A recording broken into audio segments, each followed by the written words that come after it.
na nasa bahay na lang. May mga nasa bahay lang, walang ginagawa, hindi productive.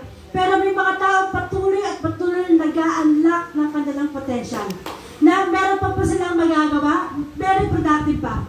So kaya bibigyan ko sila ng pagkilala. Ako pina-idol ko.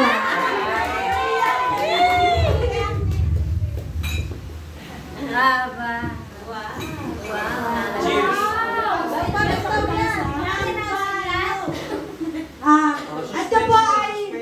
Ito po ay para doon sa mga nakatapos ng 3 courses na 70 years old pataas. So, gusto ko po i-encourage yung mga nasa senior citizen life na natin na may magagawa po tayo, kagaya nila. Na patuloy at patuloy nag-i-inspire sa ibang tao. So, ito po, basahin ang sabi ko. Encarnacion Palm, 070, Barangay Santa Lucia, Dolores, Quezon.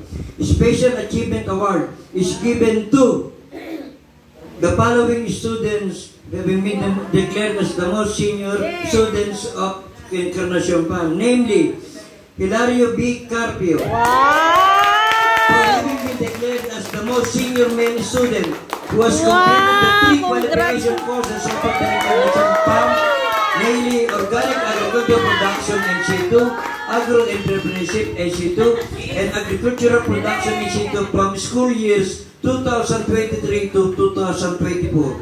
Given the 16th day of May 2024 at Encarnacion Farm Training Hall, Barangay Santa Lucia, Dolores, Quezon. Signed, Maria Magdalena Arribas, Trainer, Farm School Administrator. Another. Lalaki o babae? Wala nyo.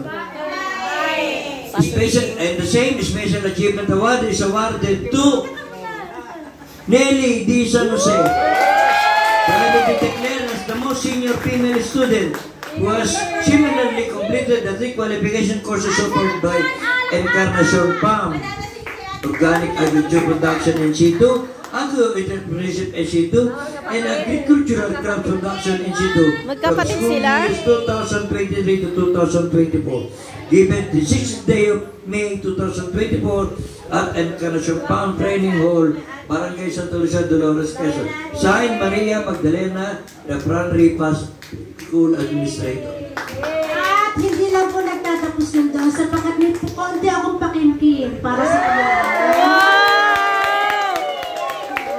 So sana pagsilbing inspirasyon to doon sa iba na kaya ko sila kaya.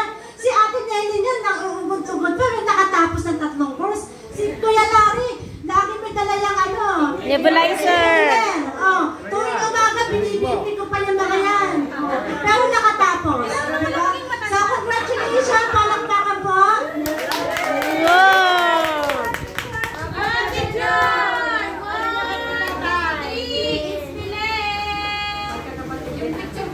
Oh, alam niya yung susunod na recipient of award, the same award